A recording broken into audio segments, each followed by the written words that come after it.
सुग्रीव का भाई, अंगद का पिता, अप्सरा तारा का पति और वानरश्रेष्ठ का पुत्र बाली बहुत ही शक्तिशाली था। देवराज इंद्र का धर्मपुत्र और किष्किंधा का राजा बाली जिससे भी लड़ता था, लड़ने वाला कितना ही शक्तिशाली हो, उसकी आदि शक्ति बाली में समा जाती थी और लड़ने वाला कमजोर होकर मारा जाता था। रामायण के अनुसार बाली को उसके धर्मपिता इंद्र से एक स्वर्ण हार प्राप्त हुआ था। इसी हार की शक्ति के कारण बाली लगभग अजेय था। उसने कई युद्ध लड़े और सभी में वह जीता। इस स्वर्ण हार को ब्रह्मा जी ने मंत्र युक्त करके यह वरदान दिया था कि इसको पहनकर बाली जब भी रणभूमि में अपने शत्रु का सामना करेगा तो उसके शत्रु की आदि शक्ति क्षीण हो जाएगी और यह आदि शक्ति बाली को प्राप्त हो जाएगी। यही बाली की शक्ति का राज था। बाली ने अपनी इस अद्भुत शक्ति के बल पर 1000 हाथियों का बल रखने वाले दुंदुभी नामक असुर का वध कर दिया था। दुंदुभी के बाद बाली ने उसके भाई मायावी का भी एक गुफा में वध कर दिया था। रावण ने भी बाली की शक्ति के चर्चे सुनकर उससे युद्ध करने की ठानी, लेकिन बाली ने रावण को अपनी कांख में 6 माह तक दबाए रखा था। अंत में रावण ने उससे हार मानकर उसे अपना मित्र बना लिया था। एक भ्रम के कारण बाली के मन में सुग्रीव के प्रति नफरत हो गई थी। इसी के चलते बाली ने अपने भाई सुग्रीव की पत्नी को हड़प कर उसको बलपूर्वक अपने राज्य से बाहर निकाल दिया था। हनुमान जी ने सुग्रीव को प्रभु श्री राम से मिलाया। सुग्रीव ने अपनी पीड़ा बताई और यह भी बताया कि बाली किस तरह दूसरों की शक्ति को अपने भीतर खींच लेता है। फिर प्रभु श्री राम ने बाली को छुपकर तब तीर से वार कर दिया था, जबकि बाली और सुग्रीव में मल्ल युद्ध चल रहा था। हालांकि प्रभु श्री राम ने कोई अपराध नहीं किया था, लेकिन फिर भी बाली के मन में यह दंश था कि उन्होंने मुझे छुपकर मारा। तब प्रभु श्री राम ने उसे वचन दिया था कि तेरी यह पीड़ा दूर की जाएगी। जब प्रभु श्री राम ने कृष्ण अवतार लिया, तब इसी बाली ने जरा नामक बहेलिया के रूप में नया जन्म लेकर प्रभाव क्षेत्र में विष युक्त तीर से श्री कृष्ण को हिरण समझकर तब मारा जब वे एक पेड़ के नीचे योग निद्रा में विश्राम कर रहे थे। इस तरह बाली का बदला पूरा।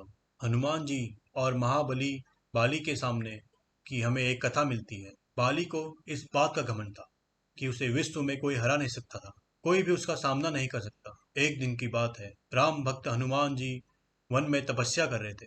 उस दौरान अपनी ताकत के नशे में चूर बाली लोगों को धमकाता हुआ वन में पहुंचा और चिल्लाने लगा कि कौन है जो मुझे हरा सकता है। हनुमान जी उसी वन में राम नाम जप से तपस्या कर रहे थे। बाली के चिल्लाने से उनकी तपस्या में विघ्न हो रहा था।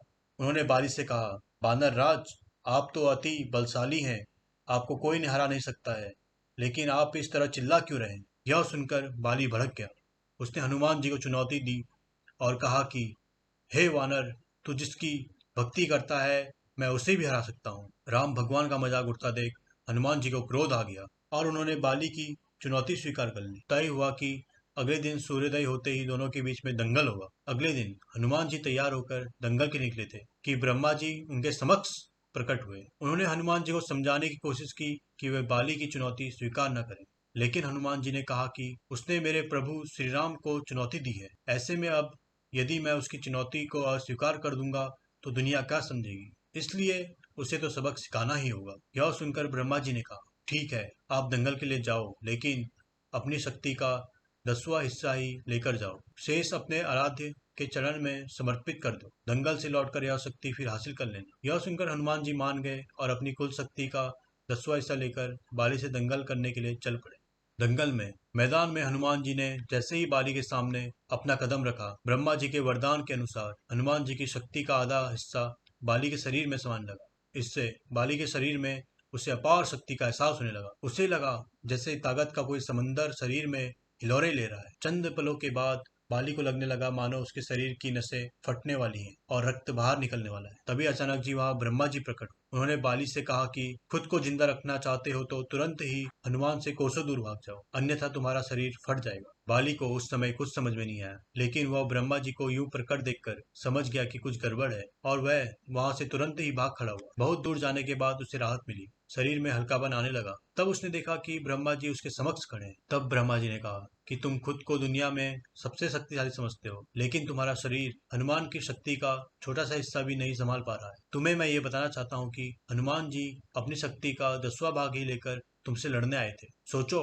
यदि संपूर्ण भाग लेकर आते तो क्या होता। बाली और जानकर समझ गया कि मैंने बहुत बड़ी भूल की है। बाद में बाली ने हनुमान जी को दंडवत प्रणाम किया और बोला, अथाह बल होते हुए भी हनुमान जी शांत रहते हैं और राम भजन गाते रहते हैं, और एक मैं हूँ जो उनके एक बाल के बराबर भी नहीं हूँ और उनको ललकार रहा था, मुझे क्षमा करें हनुमान। तो दोस्तों, कैसी लगी ये वीडियो? अगर आपको ये वीडियो अच्छी लगी तो इसको लाइक करें और ज़्यादा से ज़्यादा शेयर करें। धन्यवाद।